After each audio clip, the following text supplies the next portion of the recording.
Shalom, selamat pagi dan terkasih. Senang bisa berjumpa lagi dalam program Spiritual Life untuk bersama-sama kita merenungkan kebenaran firman Tuhan.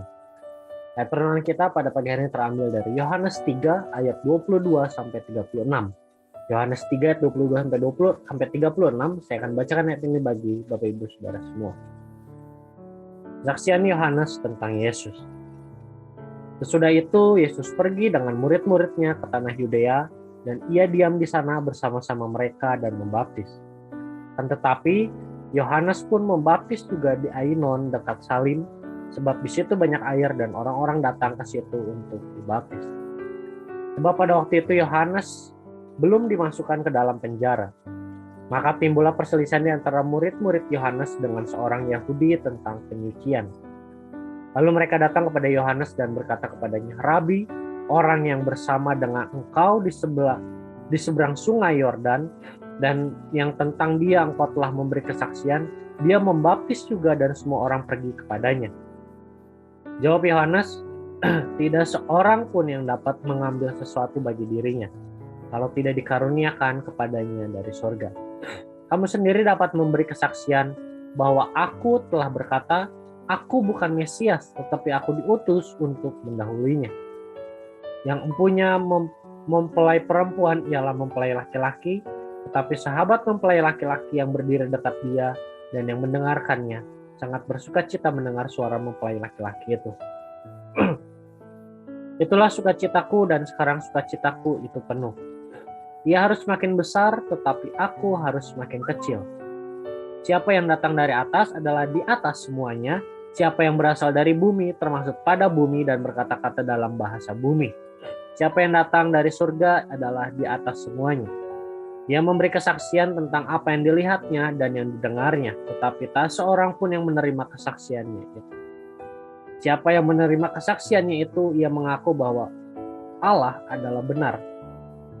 Sebab siapa yang diutus Allah, dialah yang menyampaikan firman Allah, karena Allah mengaruniakan rohnya dengan tidak terbatas.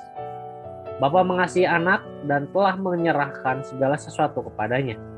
Barang siapa percaya kepada anak, ia beroleh hidup yang kekal. Tetapi barang siapa tidak taat kepada anak, ia tidak akan melihat hidup, melainkan murka Allah tetap ada di atas.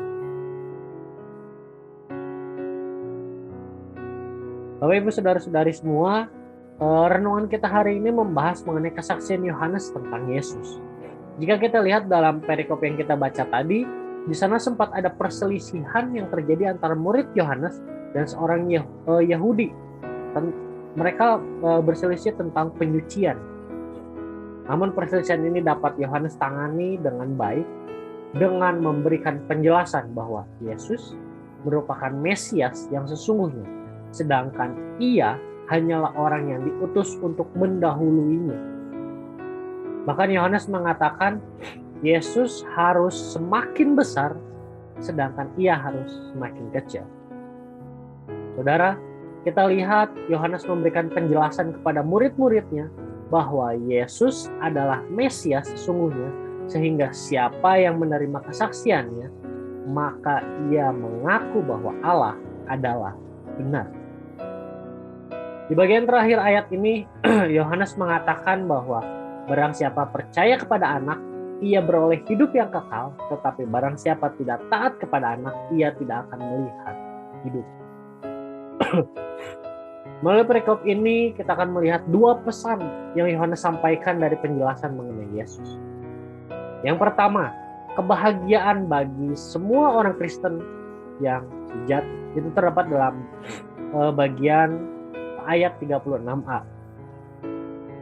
Ciri atau sifat orang Kristen yang sejati adalah bahwa ia percaya kepada anak Allah dan tidak hanya mempercayai, jadi tidak hanya sebatas percaya, tetapi juga taat kepadanya dan mempercayakan diri kepadanya.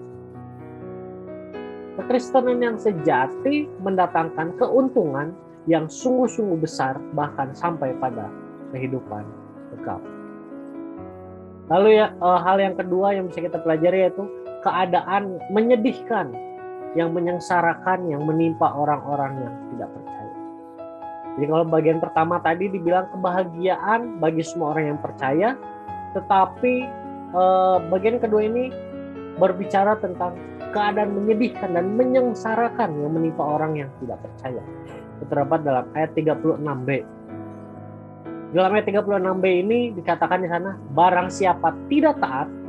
Kata tidak taat di sini dalam bahasa aslinya itu ho apeiton. Kata ini mencakup memiliki pengertian bahwa ketidakpercayaan maupun ketidaktaatan. Jadi kata orang-orang yang tidak percaya di dalam ayat 36 ini bukan hanya orang yang tidak percaya kepada Yesus, tetapi juga orang-orang yang tidak taat dengan apa yang Yesus perintahkan. Nah, orang yang tidak percaya adalah orang yang tidak mau menghargai dan percaya akan kebenaran ajaran Kristus dan tidak pula tunduk kepada pemerintahan. Mereka tidak bisa berbahagia di dunia ini atau di dunia yang akan datang. Ia tidak akan melihat hidup yang hendak dianugerahkan oleh Yesus dengan kedatangannya. Ia tidak akan menikmatinya, ia tidak akan mendapatkan segala penghiburan darinya, tidak akan pernah melihat seperti apa kehidupan itu, dan malah mereka akan semakin kehilangan hidup mereka. Saudara, melalui renungan hari ini mari kita belajar untuk percaya dengan sepenuh hati kita kepada Allah, sehingga kebahagiaan yang berasal dari Allah akan memenuhi seluruh kehidupan kita. Saudara, marilah mengambil waktu sejenak untuk merenungkan firman Tuhan yang baru saja kita dengar. Saudara, apakah kita sudah percaya sepenuh hati kita kepada Allah? Jika belum, mari kita mengambil waktu sejenak untuk mendoakan hal tersebut. Mari berdoa agar Allah memberikan kelembutan hati kepada setiap kita, agar kita dapat percaya dengan sepenuh hati kita kepada Allah.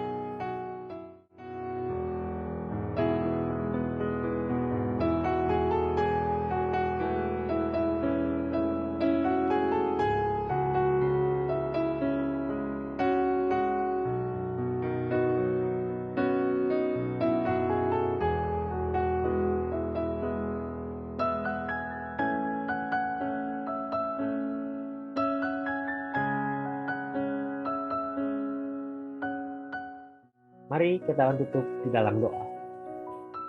Tuhan, terima kasih buat firman Tuhan yang kembali datang pada setiap kami pada pagi hari ini. Kembali mengajarkan kepada setiap kami untuk kami memiliki kepercayaan yang penuh kepada Engkau Tuhan. Untuk kami taat kepada setiap perintah-perintah-Mu Tuhan di dalam kehidupan ini Tuhan. Ampuni kami kalau selama ini kami masih belum taat akan apa yang Kau perintahkan. Kami masih belum memiliki keyakinan penuh kepada Engkau Tuhan. Ampuni kami. Dan mulai saat ini Tuhan meminta biar Roh Kudus mengubahkan hati kami, mengubahkan kehidupan kami, sehingga kehidupan kami mulai saat ini dapat benar-benar sungguh-sungguh percaya kepadamu dengan sepenuh hati kami, bahkan kami memiliki ketaatan untuk melakukan segala hal yang Kau perintahkan untuk kami lakukan. Kalau kami juga mau berdoa menyerahkan hari ini ke dalam tangan-Mu segala hal yang akan kami lakukan, kami percaya Tuhan turut campur di dalamnya mendatangkan kebaikan bagi setiap kami. Terima kasih Tuhan Yesus. Di dalam nama-Mu kami sudah bersyukur, haleluya, amin. Selamat pagi, selamat beraktivitas, Tuhan Yesus memberkati.